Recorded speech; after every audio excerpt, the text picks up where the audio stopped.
Okay, so ladies and gentlemen, I'm going to be finishing up today a discussion that we started last time and that I hit on with the take-home exercise for this time. That concerns these constructs, which I'm terming monads for reasons that I'm going to return to for those in the graduate side of this course, calling the break, but which are extremely useful constructs for error handling. And I'd like to review some motivation for this so that we're all on the same page as to where these kind of fit into the broader context of error handling. I was hoping someone could get the lights in the front back there and could close the door, because not everyone on the floor may be interested in monadic composition, regrettably. Okay, so I had introduced last time and the time before this need for handling errors. As mature developers, we don't have the option of assuming that everything goes right with our computations, and we have to handle conditions which are awkward, inconvenient, unexpected, and that in some cases are humbling. And there's two major classes of errors that we typically have to handle. I further divided them into three, and I'll just comment on those three here. One are sort of common expected things that we anticipate happening at some point. So maybe we're iterating down a linked list, looking for an item, and we reach the end of that linked list. Or maybe we are processing a file and we reach the end of the file. We have to be able to handle the fact that that the most common sort of line of processing is often not the only one. And for these sorts of events, traditionally, and for very good reason, we use return codes to handle them. These return codes indicate the different nature of what's been received. For example, if it's an end of file, we'll indicate that. Now, we'll see that return codes are by themselves problematic. I'll remind you of that fact when they're encoded in the same types as the things that are normally returned. So if you have a function that is, for example, looking up an item in a data structure, another fairly common case, and you don't find that item, if the function returns the index of the thing found normally as an integer, you don't just want to return -1 as the index typically of this thing if it's not found, or returning null as the value for as the value associated with an item that you've looked up in a dictionary is generally a bit dangerous. And we'll come to why, but that's one class of things, common and but expected events that are going to occur at one point or another with confidence. By contrast with those, there are things that are sort of unexpected but outside our control. There are things that might be based on user input issues. The user hasn't complied with our request for how they should use the program. Maybe it's a unilingual interface and we start entering text in another language. Or maybe it's an interface that can only handle inputs of a certain type in a certain range. That's what the user manual says, that's what the online documentation says, but people try something outside of that range for one reason or another. And these are things that are unexpected, but we have to be able to handle them, that are under our control as software developers. Equally much so, there are things that happen like with network disruptions, a network timeout, for example. There are things that might happen with the network going down, with the database not being available. These are things that are not under our control, but we have to handle. And traditionally, in object-oriented programming, for several decades now, the kind of means of art for handling those has been exceptions, with the recognition that these are rare enough events that the exceptions won't require overly much in the way of overhead in that they might cause. Now, we talked last time about what are some of the types of issues that come up with exceptions. Why are there cautions that are needed for exceptions? Give me a couple reasons.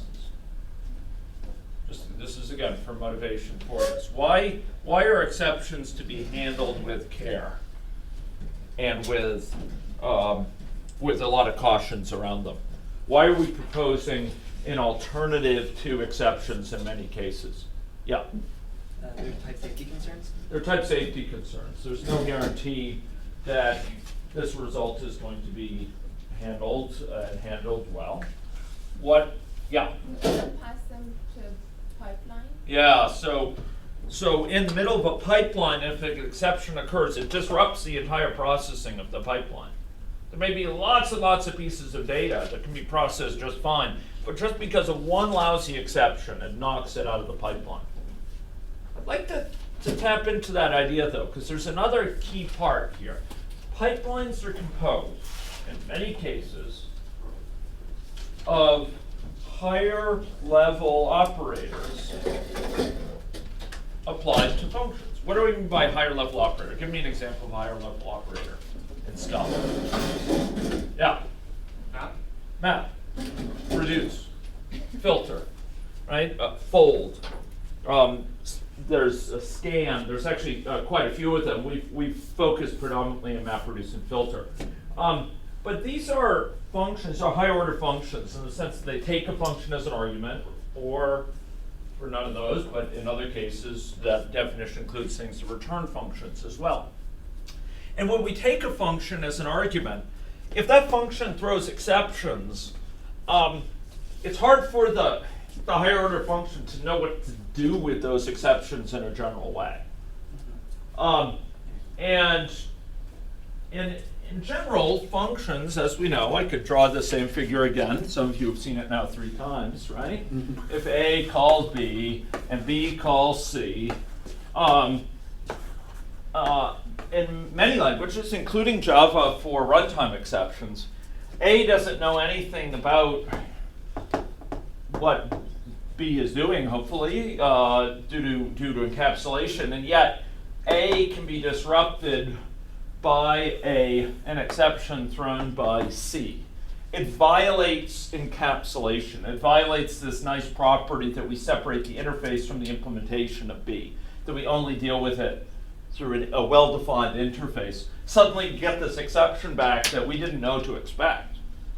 And whether or not we can get exceptions back and which we can get back depends on how B is implemented, which is disconcerting. There's this coupling here that's disconcerting. And exceptions provide these events that can be very unexpected to us as developers in terms of what we have to handle. A further issue that comes in with exceptions is the fact that they're hard to reason about in many cases.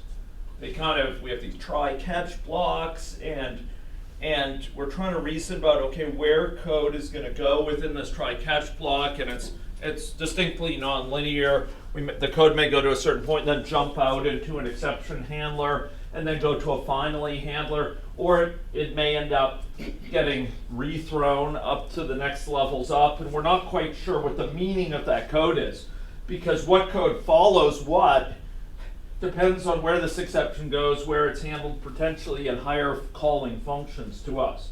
So it's not so clear the semantics, the meaning of that code. There's some issues with exceptions. I'm not saying do away with exceptions. This is not a Jeremiah against saying exterminate all exceptions wherever they live. This is instead just a reflection of we as developers have learned that exception handling, doing exception handling really well is hard. It's hard, and it's hard in the context of robust software engineering. It's hard in the context of encapsulation. Okay, so that was the second type of situation. And again, like with traditional return codes, where we have difficulties doing it in the traditional way. We know it's not so robust. And then assertions are a third class of errors.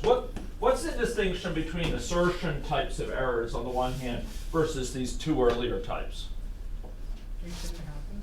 Yeah, these are these result from what? From developer mistakes, ladies and gentlemen. These result from developer mistakes. These should be things that are under our control, but they do happen because mistakes happen. Logical errors, mistaken assumptions. We're trying to create that highly tuned algorithm that's really clever about how it performs some tasks, and we make a logical mistake. We forget about a case. Or the problem that the algorithm has to handle has changed, and the old algorithm doesn't handle a new case that's introduced, and it breaks. So assertions are used to catch logic errors, okay? Now, monads that we're going to be revisiting today, and hopefully finishing up today, these two types of monads, option and try, these types of monads are basically tools for helping us provide a better way of dealing with much of what traditional return codes and exceptions handle, but in a more robust way, in a way that is referentially transparent, that allows us to reason more easily about the code, that allows us to avoid having to deal with this violation of encapsulation, where something several levels down suddenly gives us something we don't expect at all, that can enforce type safety, enforce this feeling that we're getting something that has to be handled at some level, so that we don't, like with classic exceptions, often have resources hanging because an exception bombed out of C and C left open a database connection, or it left open a file handle, or it left open some other types of resource that ends up getting lost, or in something like C++, it left some memory unallocated. We can do better, ladies and gentlemen, and we can do better using the types of principles we've been talking about in class, and option and try provide a way of doing this. So let's go to kind of revisit this. I'm a big believer in spiral learning. Seeing something a couple times from a somewhat deeper level often makes it sink in.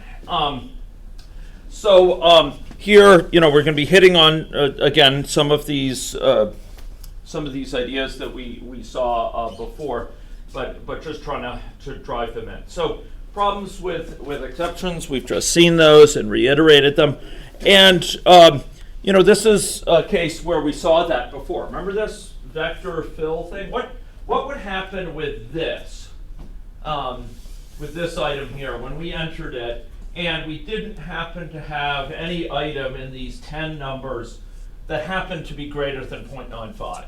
What would happen? It would throw an exception. It would throw an exception. Why did that exception get thrown? Because it wasn't able to do the reduction, didn't have a double. Yeah, there was basically getting this vector, we're generating a bunch of doubles, we're filtering out those to only include those greater than this, and suddenly we don't have any items that happen to meet that. And that silly little fact means that this reduced blows up. It says, I don't know how to add up something that's size 0, right? And it's unhappy, right? And it throws an exception to signify its displeasure. Okay, it throws an exception, and that's really awkward because maybe subsequently here we wanted to take that value and pass it to another value, and there's nothing to handle this, so it signals this exception. Who knows where that may end up going? So a more reliable alternative that we explored was to do something like this. What does this give us?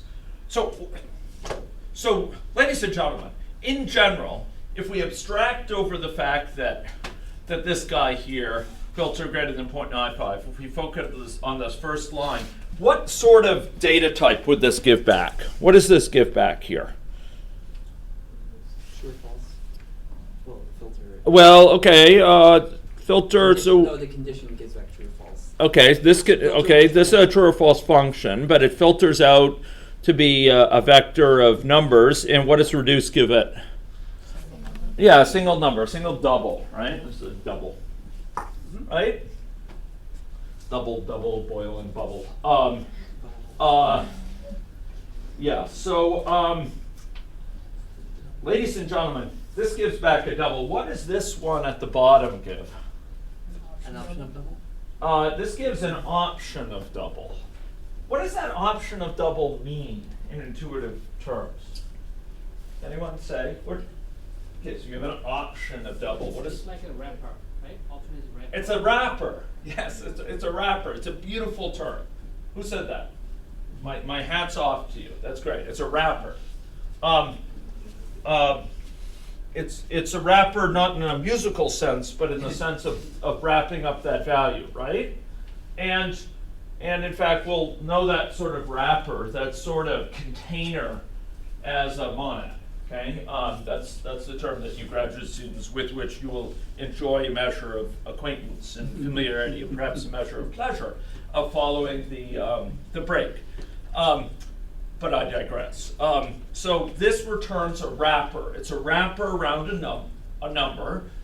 Yeah. It's a wrapper around a number, right? And what does it indicate? What does an option of double indicate that it's simple double doesn't?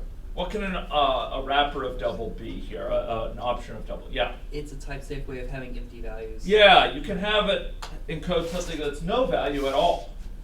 It contains no value. In fact, in some cases, it doesn't hold the valid value, right? The value within it.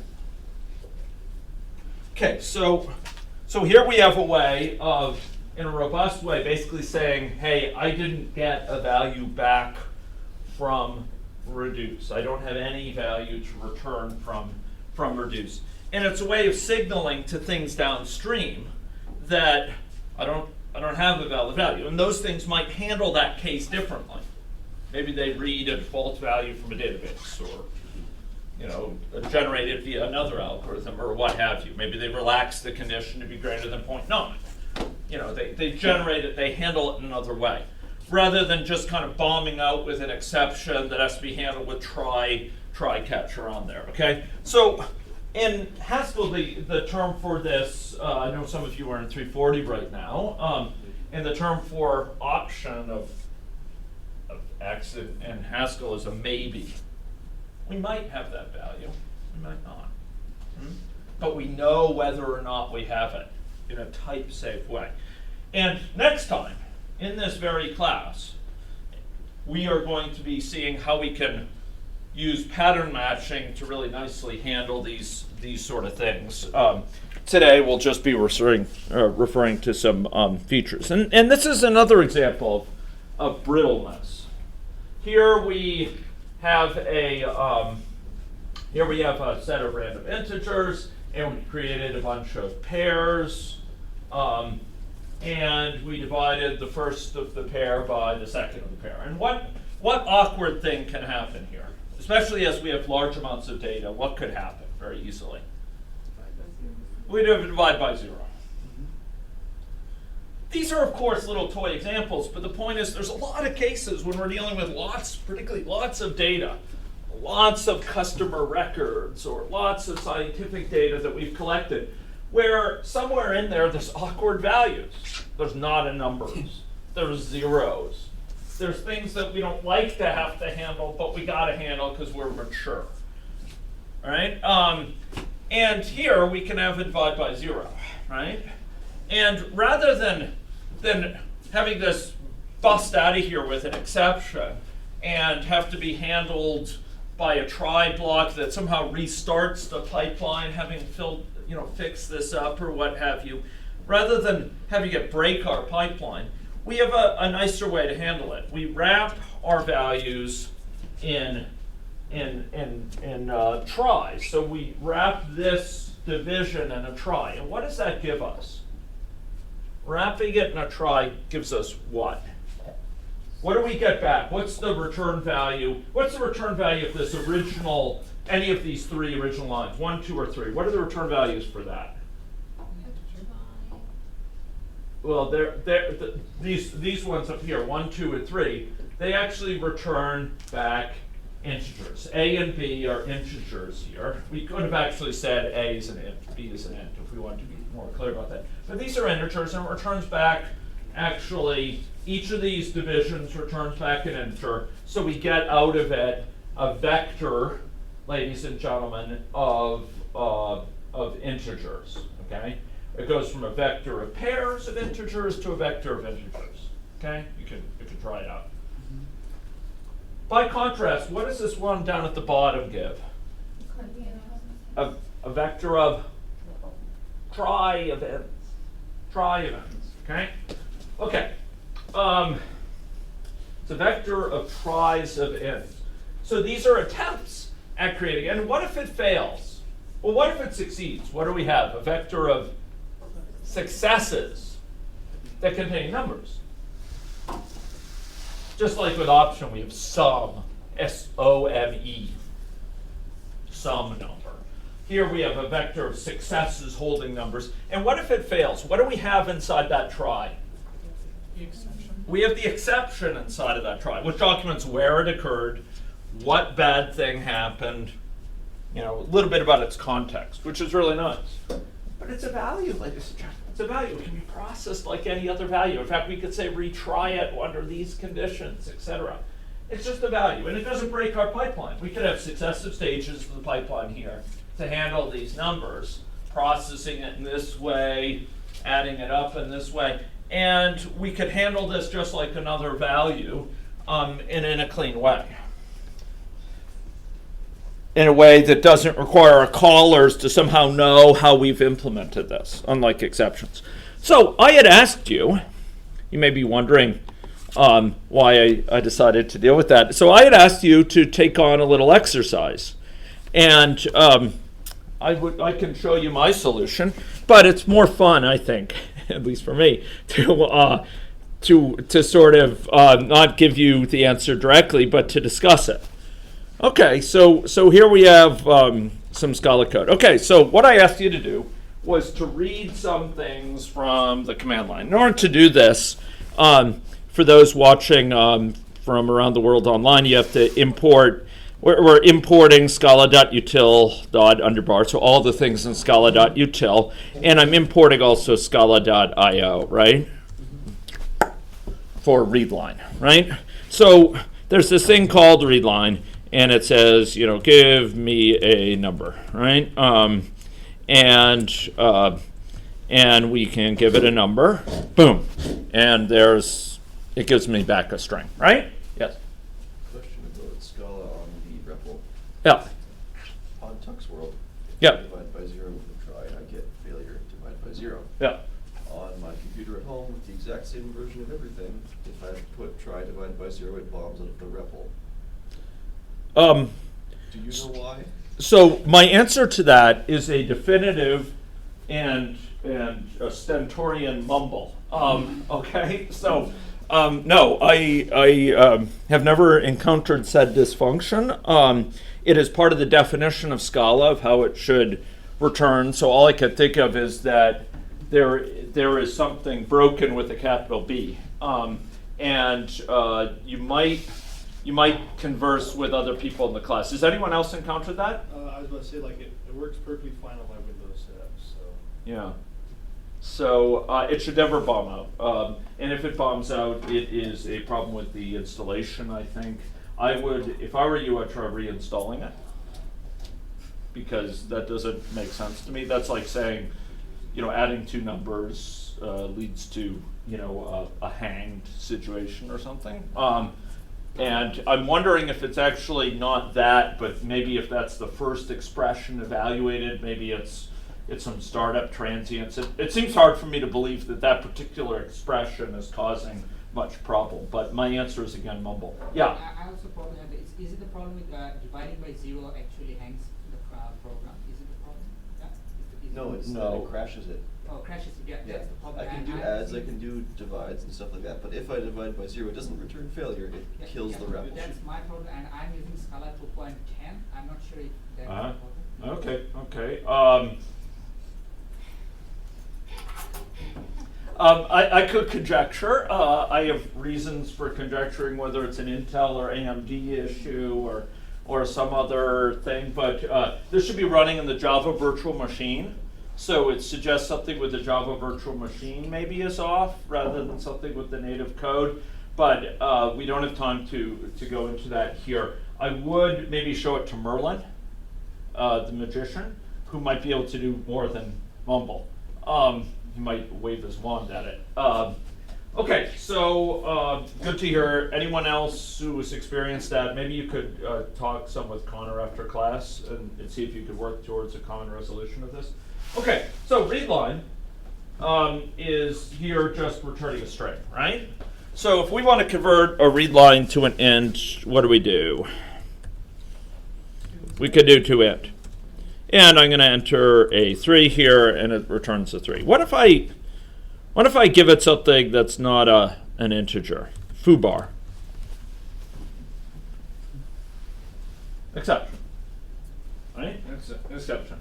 Why? Because I got back a string saying foobar, and it couldn't turn that into an integer, despite all these decades when it's been circulating. It still doesn't know how to turn into an integer. You might think it'll be coded by this point as -1, but it's not. Okay, so ladies and gentlemen, I had asked you to actually do a readline where you read successive numbers, doubles, I think. Doubles, yeah, and then you performed operations on them. So how did you do it? Wrap the read line in a try. Good, excellent. So let's do that here just for this read in. Hey. Okay, I'm going to enter foobar as I am wont, and here it gives me back not an exception that's sort of just thrown and hands are thrown up and who knows whither it goes, but here it's a value. This is a value, right? This is the value like many other values in Scala. It's a try of an int, and here this happens to be a type of try that's a failure, and the failure encodes the what went wrong, right? And as a value, we can do things to it, right? We can we could go store it in a place. We could store it in a dictionary, but we could also retry it with a function that basically tries to handle it. Turns out we could also convert it to an option.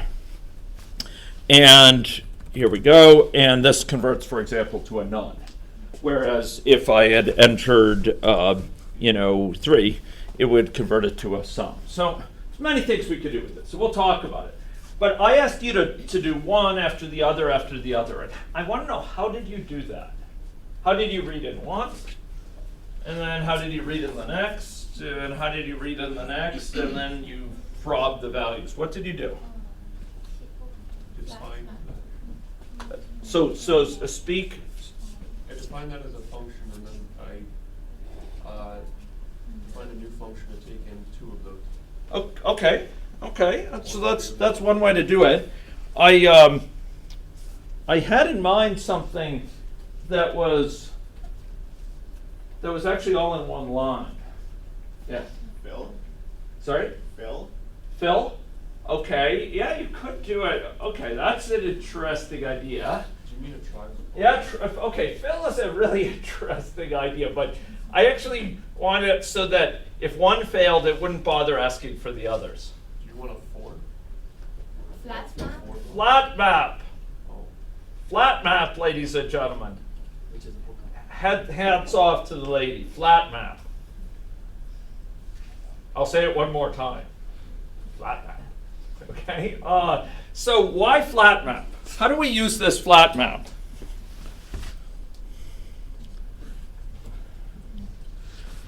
How do we use flat map?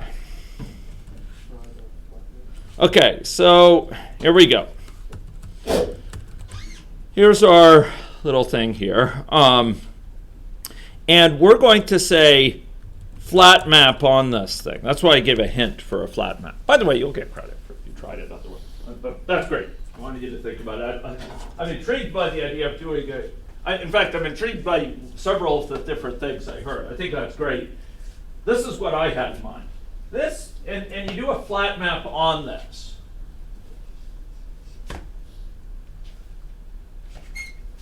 You do a flat map on it. What goes inside the flat map? Another try. Okay, I like what I'm hearing. And you may think, gosh, this is a bit involved. This is a bit ungainly. This is a bit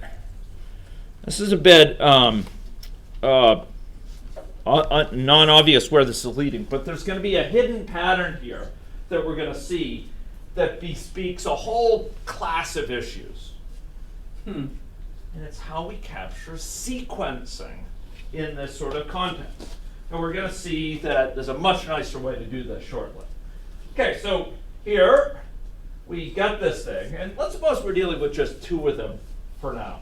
We're going to put a flat map in here that has another one. But what do we have to do? How are we going to get the value that came from the first one? So suppose the first one gives an actual success, holding a value. How are we going to get that value? How are we going to get at the value that's in here? X arrow. Yes, I love it. That's great. X. So what is this X? Number. It's a number. And whence does that number come? From where does it come? It comes, it's the value that was here. No, so if this guy here, this thing that's in white, if that is a success holding a number, X is going to hold that number, is it not? Mm-hmm. If this is a success of 3.0, this is good. X is going to hold 3.0. True or not? True. What if this guy in white here, the guy that's highlighted here, what if he failed? What's going to happen? What if it's a failure? It will return the try. It will, sorry? It will return the try. Yeah, so what's going to happen is, you're right, it's going to handle it differently. This is going to be a failure of indicating some exception. And calling flat map on it is going to give back a what? A failure. Immediately. It's not even going to bother with this thing. It's going to give back a failure.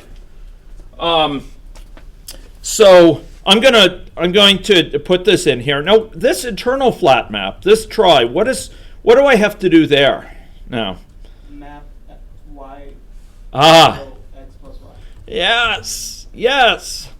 Map, okay, and this has got to be y and x plus y, right? And then I need some closed parens. How many do I need? Let me count the ways. Do I need just these? Okay, give me a number 3. Give me a number 4. And I get 7.0 back. Suppose now watch this. Suppose it says give me a number and I say foobar. What's going to happen? Look what happens immediately. And I emphasize the immediately. I get back a failure. What didn't it do? It didn't ask me for the second one. Why not? Because this first one, first try was a what? Success or failure? Failure. And calling flat map on a failure always leads to failure. So, ladies and gentlemen, let's sort of reflect on this. Just, I'm going to go back to this guy here. I had noted that I could do this by itself. I'm entering something that's not value here, and now I'm going to enter something that is a value here. There we are, right? It's an int. Sorry. Okay, pi is not an integer. It's fortunate, or the universe would be weird. Okay, so So ladies and gentlemen, I'm not going to lie at that point. But here, this is a success. I entered a 3. And having received that success, what could I do with it? Can I map this thing? Can I map this? Can or not? Can, indeed. In fact, not only can. Okay, so x times x. Okay, I'm going to square it. What do you think? Here we go. I'm going to get back 9, right? Now if I enter foobar, what am I going to get back? I'm going to get back a failure. So the fact is, if this fails, this guy here, this map applied to it is going to fail automatically. This is how when I say it doesn't bust out of the pipeline, it just keeps things going through. If it's a failure, it knows any operation on a failure is a failure. What's the difference between flat map and map? In terms You have asked, nobleman, in fact, a noble question. In fact, one of the most fundamental questions, the most deep questions, the most substantive questions that's going to revolve around this. What is the difference between doing this with a map and doing it with a flat map? Yes. It will return a wrap inside a try. Okay, so ladies and gentlemen, the difference this comes down to is that, and I could explain this, I'm going to explain it slightly differently, but I'm going to come back to the essential truth in your statement here. Ladies and gentlemen, where we would use a map is if we have an operation that's going to take place that the operation returns the item that's wrapped up within the try or within the option. So this is a try of an integer. And this is an operation we apply with map that takes an integer, and that's going to be true with flat map true. It's going to take both, it's going to take an integer. But with map, it's going to return an integer. Do you see that? It's returning an integer. Okay? Taking an integer and it's giving an integer.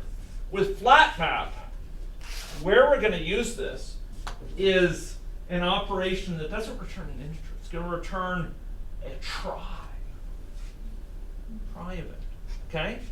So it's kind of, one heuristic way to put it would be that we use flat map for try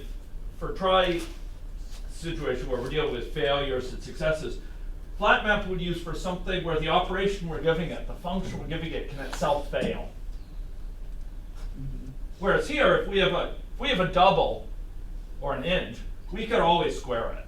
Give me a valid, and I'm going to square it. Well, okay, I'm going to abstract over overflow. Okay, but I think that actually can be handled here as well. But if the operation that I'm performing can't itself fail, then we'll use map. If the operation we're using can fail, then we'll use, in fact, we'll use a flat map. Okay, that's a heuristic. It's not quite right, but it has some truth to it. Yes. To put it slightly differently, using your A, B, C. Yes. If B is a function is mapping something on C, B will call map on C. But if A is trying to do a function on B, which it's going to have a function called B, you're going to want to use flat map because then that function that B is calling can fail, and therefore let's try this. I wasn't following the details of that here, but let's try this, ladies and gentlemen. Here we're performing flat map. Well, here let's do this. It'll be less confusing. Here we're calling flat map, and then we're going to call.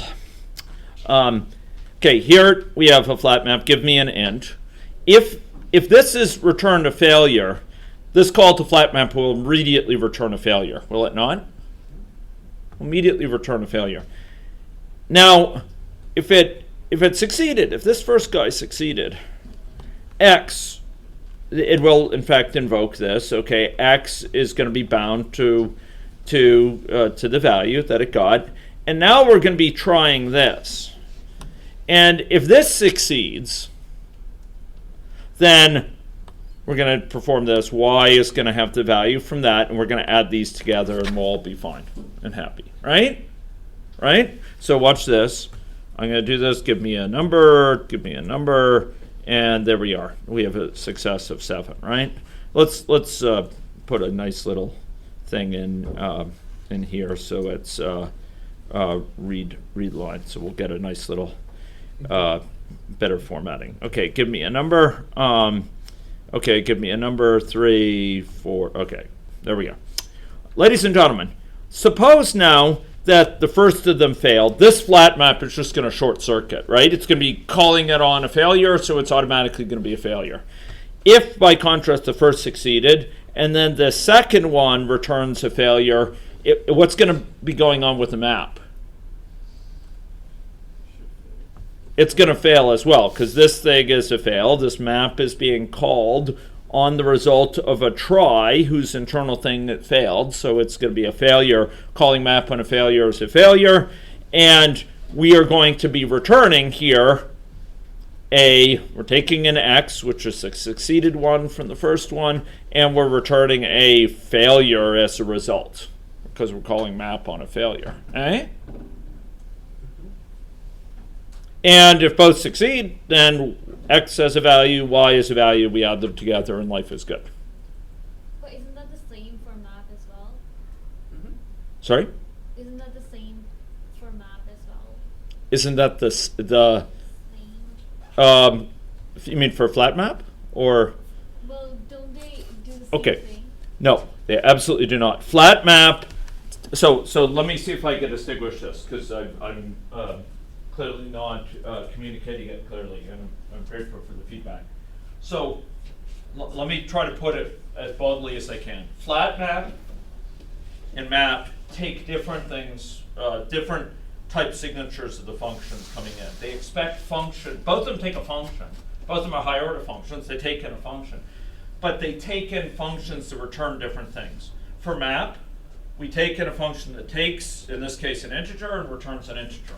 For flat map, we take in a function and it returns a try of integer. That's the difference. Let's take a look at this. Here's map. We take in a function y. We already have x was an integer, y is an integer. We add them together, we return an integer. That's an int, right? Mm-hmm. But let's take a look at this more closely. Let's take a look at flat map. Take a look at this last flat map. The last flat map, the only flat map here. Here's this flat map. This takes in an integer, x. And what does it return? Well, it returns whatever this is, right? Whatever this is. A try dot map. If you have a try, I have a try here, a try of int, suppose, called t. My t. And if I do t dot map, some function that takes in this and it returns 3, what do I get out? I'll get out. What does map always give us? If we apply a map to a vector, what do we get back? A vector. If we apply a map to a stream, what do we get back? If we apply a map to an option, what do we get back? If we apply a map to an array, what do we get back? If we apply a map to a try, what do we get back? Try. So ladies and gentlemen, this thing that is highlighted here, this thing returned by this function, that function takes in an int and it returns a try event. This whole thing, a try called the map, with the map applied to it, returns back a try event. So that's why we're using flat map. Now, per the comment earlier, let's suppose we didn't do that. Let's suppose we, instead of doing flat map, we did map. What would we get out? Try of a try. Try of a try. We try and we try, but we don't succeed. Success of success. Sounds extra good, but it's not what we want. It's a nested thing, and we could then say flatten, and there we get it. But it's actually much easier to just say it's a flat map. This is a flat map. The flat map indicates we want to apply a function that itself here can fail. Okay? It can fail because the second try might fail. Right?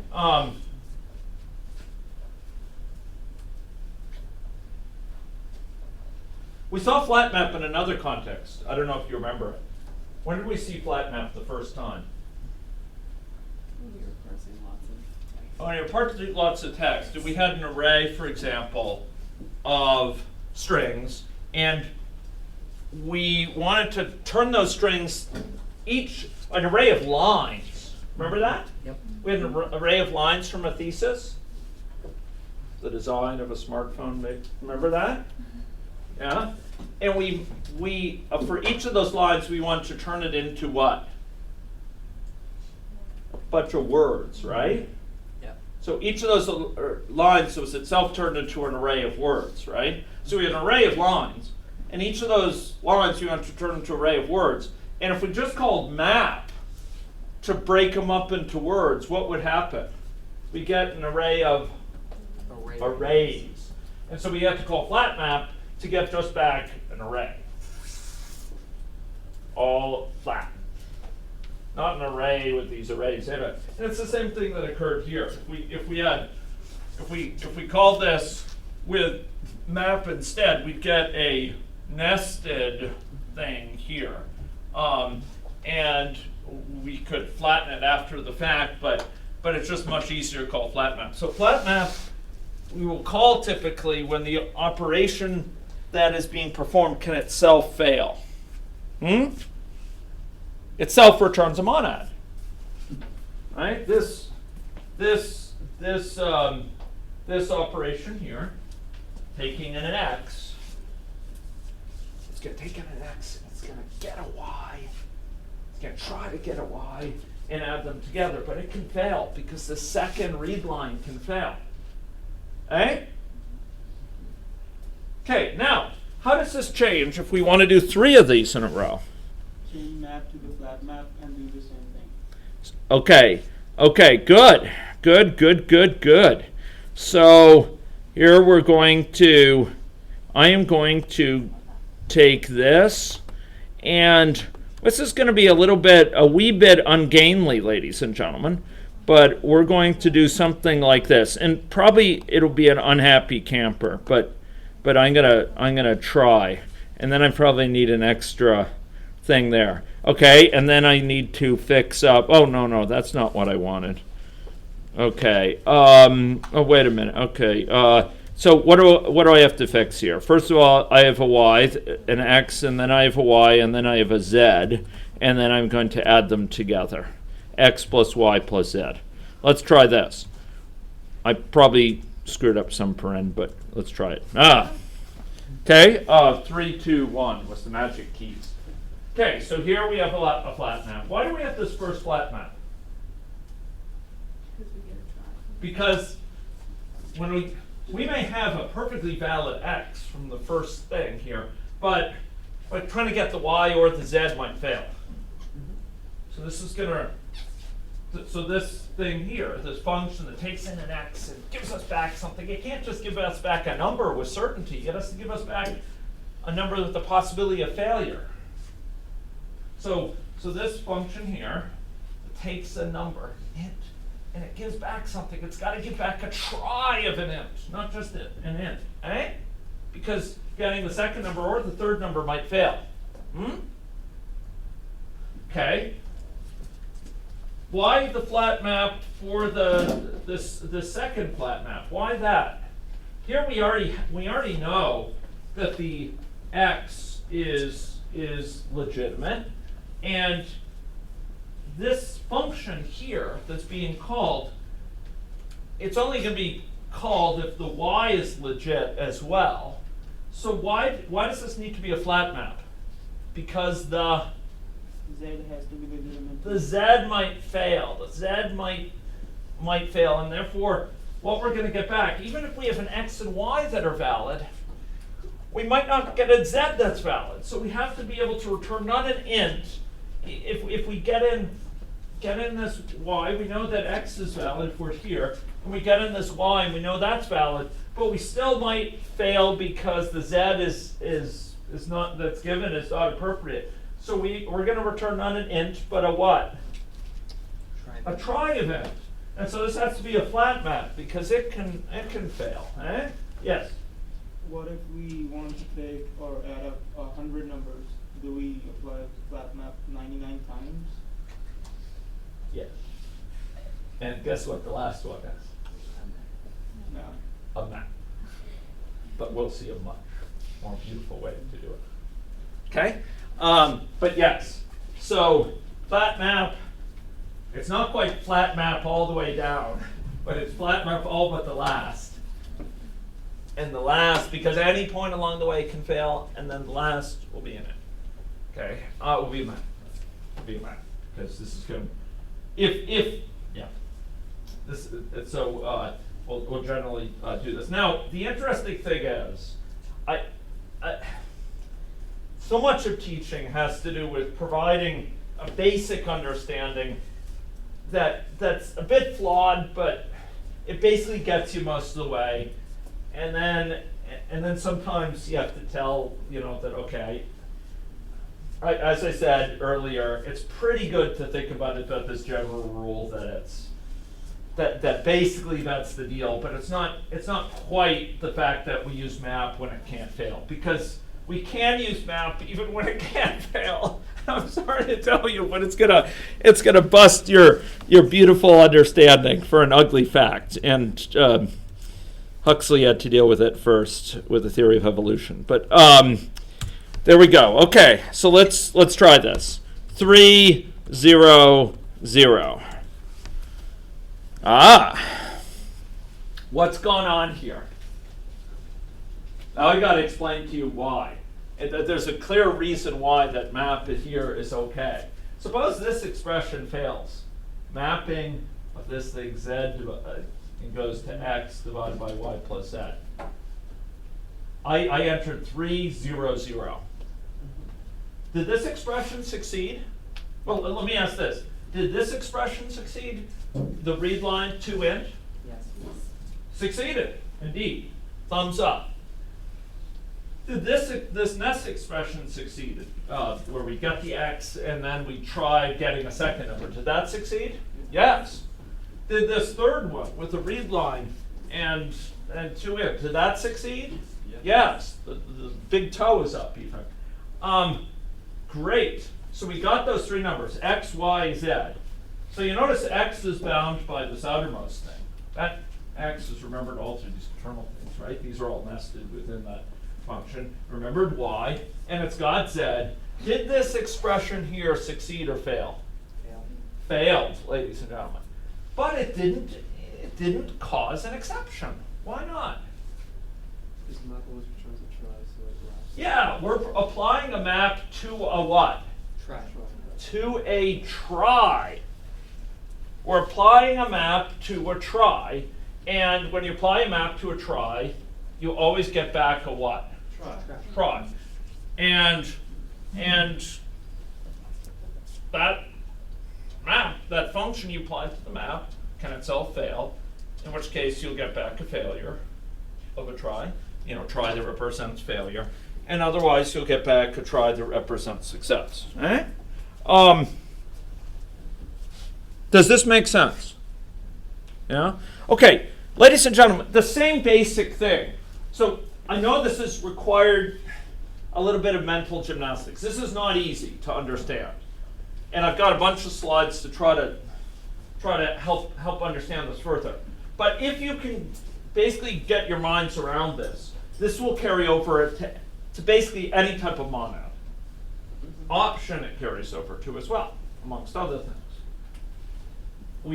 we will sometimes want to perform an operation with an option for something that definitely is going to return a number. It's not going to return an option, in which case we'll use map. Or we might be applying something on it that itself returns an option, in which case we'll use flat map. And in general, when we have a sequence of operations here, takes in an option, and does something more with it, that can self-return an option, does something more, can return an option, will be having a flat map within a flat map within a flat map, and then the last one will be a map, because we've already got an option, and we're just doing something, getting back an option, and it all rolls back and has this. Now, I want to remind you as well, if any of these fail, what happens? Let's suppose the first of them fail. Which of this later code is executed? None of it.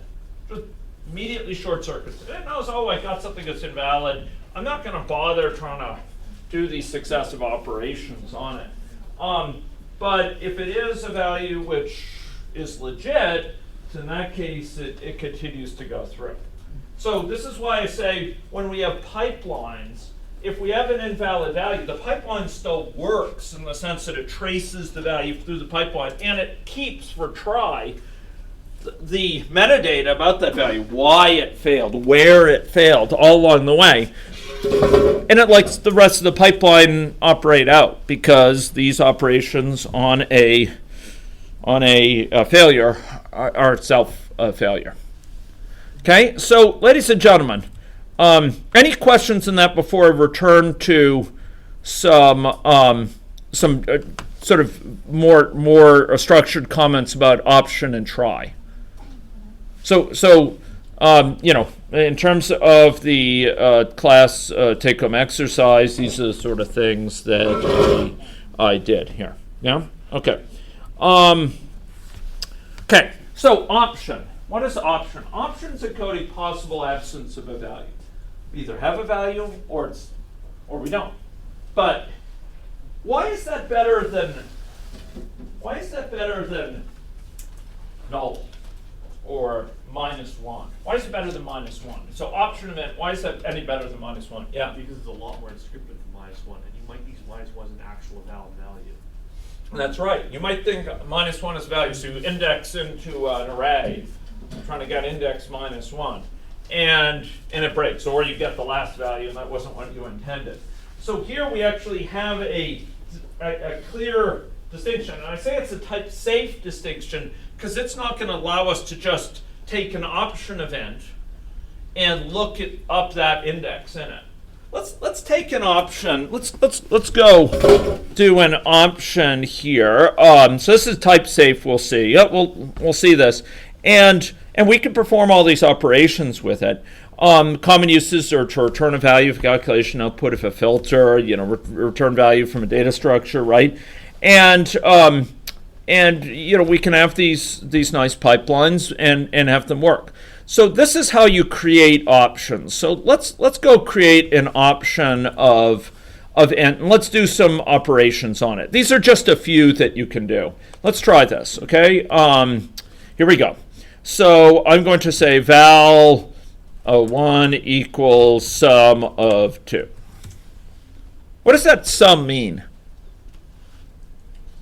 So what's the data type of this? It is an what? It's an option. It's just a particular option that encodes a value, ladies and gentlemen. So I can do o.map, n goes to n squared, and what will I get? Sum of 4, right?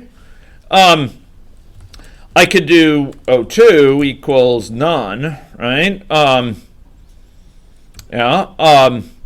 And here it's actually not going to know what type it is. So I'm going to here give it a little bit more information. I'm going to say this is an option of int equals none, okay? And I'm going to map this, and it goes to n times n, and what am I going to get back? None. Specifically, you're not getting null pointer exception. That's right. I'm not getting a null pointer exception. It's very nice. I'm not just getting 1 because the square of minus 1 is 1. It's actually meaning this is actually saying this is no value at all. Okay, so that's kind of nifty. But I can also do this, ladies and gentlemen. I could also have a value, and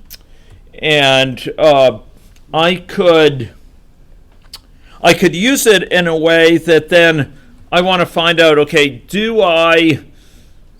I'd like to get its value as an integer, okay? First of all, I can ask, is defined?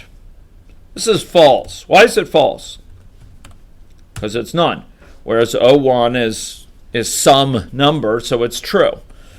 So this is a way we can distinguish, is it none or is it something? Some particular number. Here's another thing I could do. I could say get. Right? I could do get. 2. What does this give me? Here's O1. What is this thing giving me? It gives you the value. The value inside of the wrapper, inside of the container. Eh? What would happen if I did O2.get?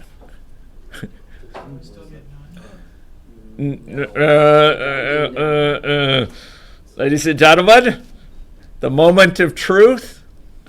What if I try to do this? Ladies and gentlemen, we are saying we are abdicating responsibility we are leaving the world of nice type safe values and we are going back into the world of just raw numbers. And guess what will happen?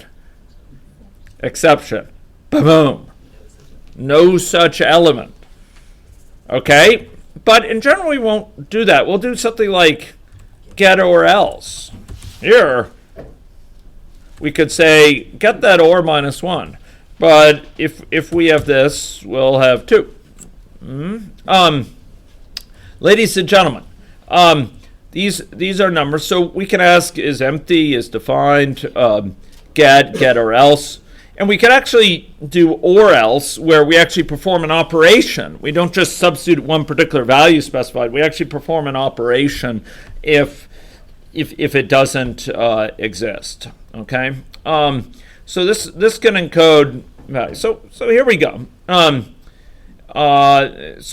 We'll often, there's a lot of things in Scala, a lot of things where you'll find an operation, and then you'll find an operation with an option variant of that operation.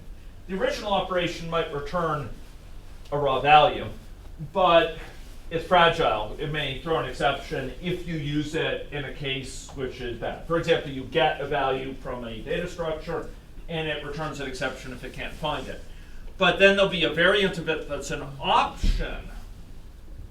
That's that operation option, which will return an option. Either it found it or it didn't, and it will encode it as none if it didn't find it. Otherwise, as some, the value that it found. And one of them is reduce option. So here we go, ladies and gentlemen.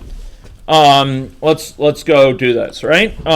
Vector of 1, 2, 3 dot reduce x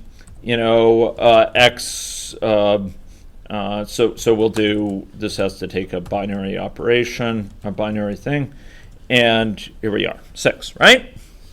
What happens if I do this again? Bad. Well, bad in another way. Okay. Mumble. Okay. Mumble. Okay. Mumble. Okay. Here, I know exactly what's going on. It's an annoyance, but it just doesn't know the type because it's a vector without a clear type associated with it. Filter. This thing greater than 10. Right? What's going to happen here? Oh. So what? Okay. Yeah. So it's unhappy. If I do reduce option, what do I get back? None. Right? None. Here we go. I could have Let's just look at my example. Okay, so ladies and gentlemen, this provides a more robust way, and you'll find lots of these cases in Scala where there's an option version of something. And there'll be lots of cases where we choose to get out something that encodes none, and these include lookups on data structures, etc. So that's option. Option has lots of values. Let's just go look at this. So if we look at all the different things that can be called on this, we'll find lots of specifics. You notice one of them, for example, here is or null, right? What do you think that does? What if I do O1? Remind you, O1 is this. If I do or1 or null, what do you think I get? Oops. Oh.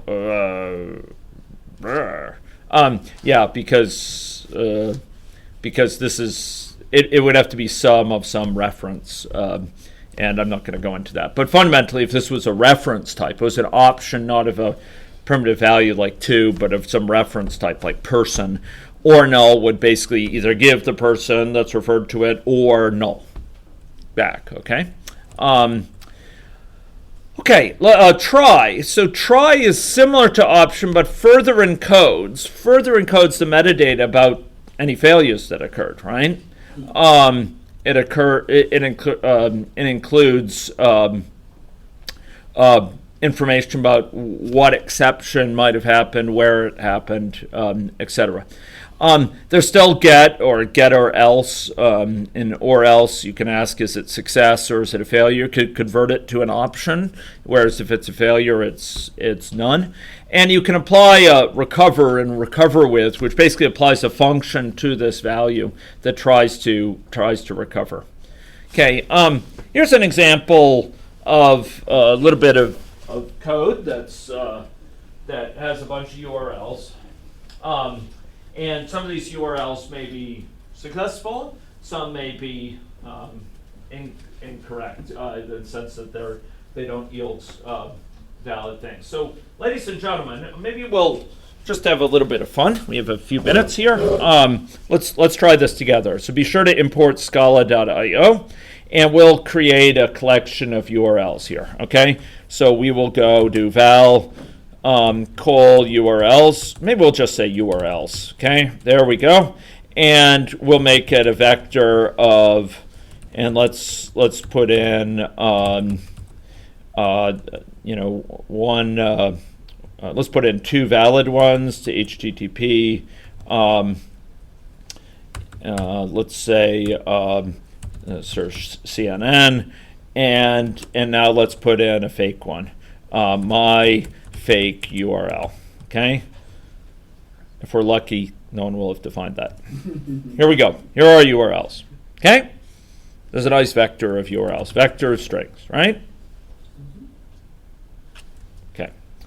Okay, ladies and gentlemen, next we are going to take those and we're going to perform a map over this where we're actually going to try to read source from that URL, okay? So just to illustrate how this expression occurs, before I do the whole expression, I'm going to do this source from URL. Note the scala.io is needed for this source, okay? This is a pretty nifty thing, if I can tell you so. So let's do source dot, okay, from URL. Here we go. Ready? Source dot from URL, and let's put something in explicitly. There we are, right? And we'll do make string after this, just to turn it to a string. There we are.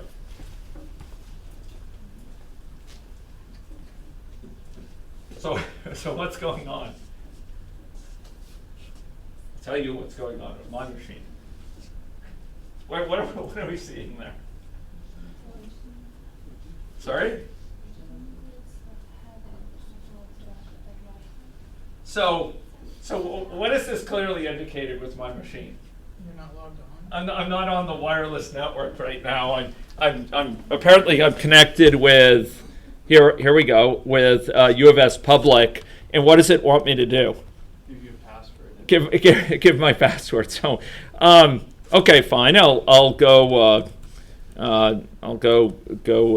do this. Okay, fine. Here we go. Come on. I agree.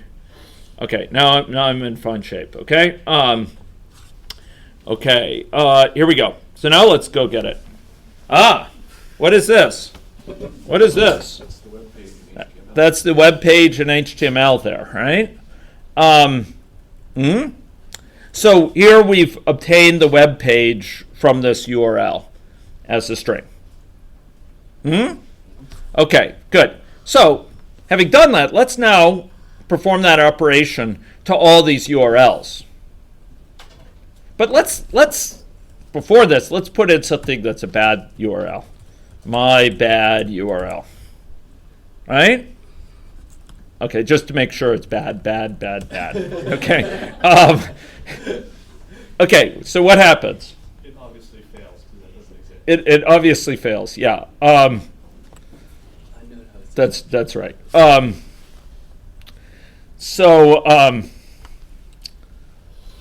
Little known fact, when I was in grad school, so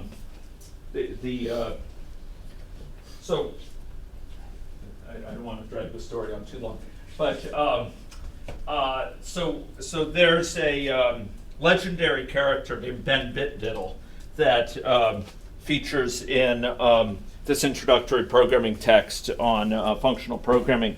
That was the first course taught at MIT for programming languages. For programming, it was the first programming course people would encounter, and Ben Bitdiddle was a figure in that book. And so when I was in grad school, I decided I would register Ben Bitdiddle in the phone book and give him my phone number, so I can get phone calls from Ben Bitdiddle. I'm surprised sometimes what's not registered as a URL. Okay, bad. Okay, so I just wanted to be sure. Okay, so ladies and gentlemen, we are going to now perform this operation on each of the strings in URL. So we're going to perform a map, and this is going to give us a URL. And what has to change here?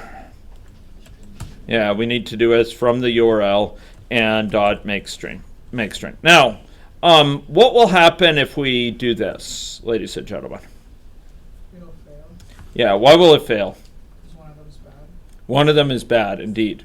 So the last one will break it, right? The last of them will break it. So what we need to do here is we need to try them, right?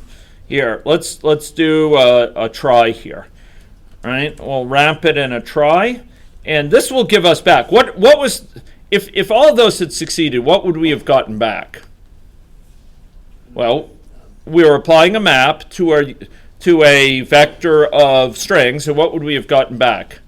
Vector of the HTML. Yeah, a vector of strings. Each of those strings that we got back would reflect the vector of would reflect the HTML in that page. The problem was that there was one of them that couldn't be read, and that broke our entire pipeline. But by wrapping it in a try, what are we going to get back now? A vector of tries. A vector of tries, ladies and gentlemen. This is going to give us back. So let me just val URL texts, right? Here we are. But it's actually going to be tries of them. So one of them is not going to be a text. What is it going to be? One of these things is not going to be a text. It's going to actually be a fail, right? Yeah. So this is a vector of try of strings, right? So let's go get the first of them. URL text dot get texts. Thank you. Texts. Okay. Mumble. Sorry. Too many programming languages. Okay, this is the first item. Here's the second item. This is from CNN, I think. Yeah. Here's the third one.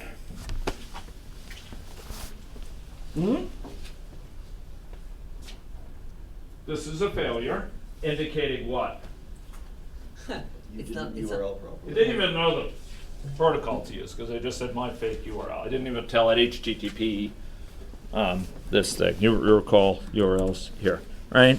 My fake URL, yeah. So, you know, I could have actually done here URLs. I could have made it HTTP. You know, my fake URL, bad, very bad. Just trying to make sure no one registered it. And here we go. And we will do URLs of 0. URL text, yeah. Okay, come on. URL text of 0 is still that. URL text of 1. URL text of 2. There it is. Unknown host, right? This is now a different one. Okay.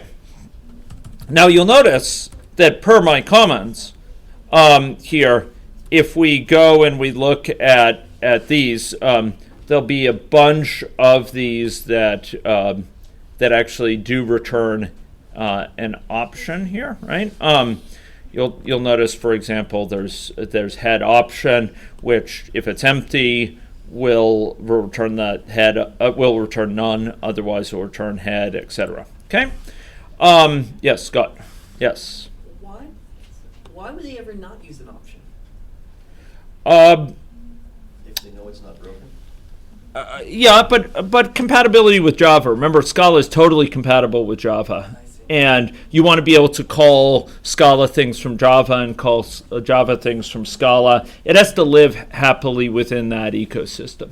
Okay. And that's part of it is just providing a downwards compatibility if you're willing to live in that world. Okay? The reason I ask is because I mean you can always lift everything into whatever you need to. Yeah. So there's no reason not to. I mean, if they wanted to, they could hide all of that and just give it to you without even telling you. That's right. Okay, now, the beauty here, ladies and gentlemen, is that we could do this much better. It turns out that we can do it exactly like this. So I won't have time to dwell on this today, but this thing that we did earlier, this long, ungainly sequence here, has a very beautiful analog within Scala, and this is true for all of them. Okay, so if I do the following, and I'm just going to, well, here, I'll cut to the chase. Basically, you can use this syntax, okay? And we will enter this. The easiest thing to do to avoid it being, we'll say 4, okay? And we'll say X gets this thing here, okay? X gets this. Y gets this. Same thing. Z gets this. And then the last component is going to be yield. Yield. And that's going to get this. So the shorthand for that whole ungainly thing with flat map is exactly this, okay? So enter 1, enter 2, enter 3, and you get that back, okay? So ladies and gentlemen, this is just a nice way to write that long expression we had earlier. Within this context, this turns into successive calls to flat map, map here. And this is the expression within the map, okay? This is a sequencing of these operations. Do this one first, this one next, and then perform this operation. So rather than having a long sequence of nested flat maps, etc., we can simply write it like this. This is syntactic sugar, as it's sometimes called, to indicate that underlying set of expressions. And this is used in the context of monads, like try, like option, but we'll see there's many other opportunities for using these sort of expressions when you have this sort of sequential use of wrapped values, of contained values.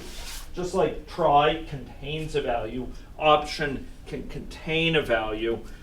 When you have that sort of thing, those are very frequently called monads, and they can be entered within this context with the reflection that all along the way, the information is being used, and X and Y and Z here refer not to the entire try, but to the value inside of the try. So I had two questions there, here and here. Yeah.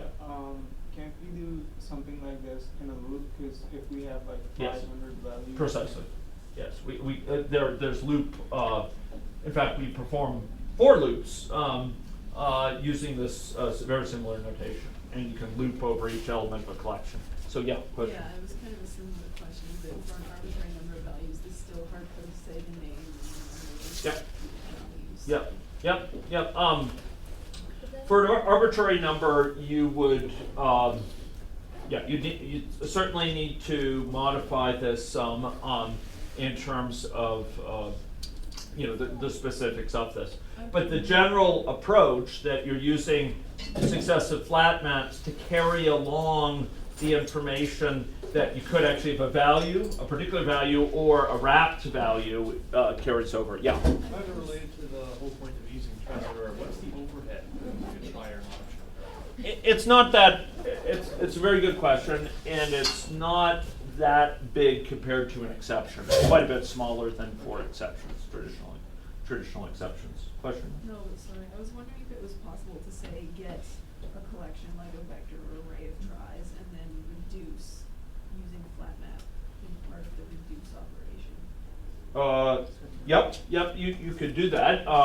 The question is how elegant the expression within the reduce would be, but fundamentally what's going on is if you have a collection of tries successively and you're applying reduce to them, then what you're doing is you're operating in the reduction, applying that map to the collection. Each element that's going to be received by the reduce is going to be a try, and you just have to handle those appropriate tries. By contrast, if you apply map to a try, what you've got is the value inside of the try, right? Yeah.